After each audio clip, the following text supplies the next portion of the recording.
তুমি যেভাবে ভাবছো ওইভাবে কিচ্ছু হবে না। এই মেয়ে সাইন করবে না। ওসিয়তনামায় সাইন নেওয়ার সময় তুমি ওকে দেখেছো?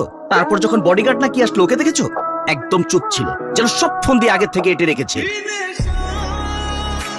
বাবা চলে যাওয়ার পর বাগানটা কেমন ফ্যাকাশ হয়ে গেছে, তাই না? ঠিক বলতে পারছি না ম্যাম, এখানে কখনো আগে আসিনি আমি। বাবা সব সময় বলতো মানুষ মারা গেলে নাকি তার প্রিয় বাগানটাও শোক পালন করে। জানো, ছোটবেলায় মা যখন খুব বকা দিত, বাবা আমাকে ঘুরতে নিয়ে যেত। ব্যাস, অমনি আমি খুশি। এই সব কিছুর জন্যই তো আমি ওই লোকটাকে এত বছর বাবা ডেকেছি। আমি বৃথা যেতে দেব। কিন্তু কে জানতো তোর বাবা ওই মেয়ের নামে সবকিছু ঘুরিয়ে রেখেছে? সমস্যা কোথায়? যদি সেই মেয়েটাই এই পৃথিবীতে বেঁচে না থাকে।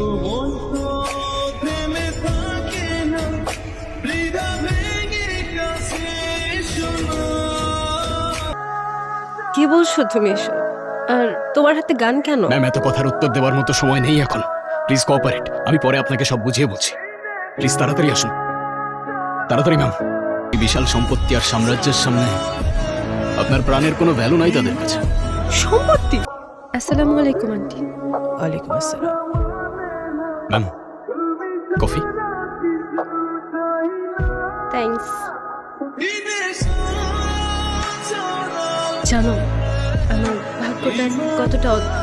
যার সাথে দেখা করতে এত দূর থেকে আসলাম, সে আমি আসার আগেই আমাকে রেখে চলে গেল।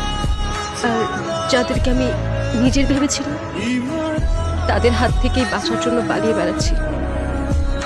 ছেলেটা আর যাই হোক, যেভাবে তোকে প্রোটেক্ট করছে, আমার মনে হয় না এটা শুধু ডিউটির মধ্যেই সীমাবদ্ধ।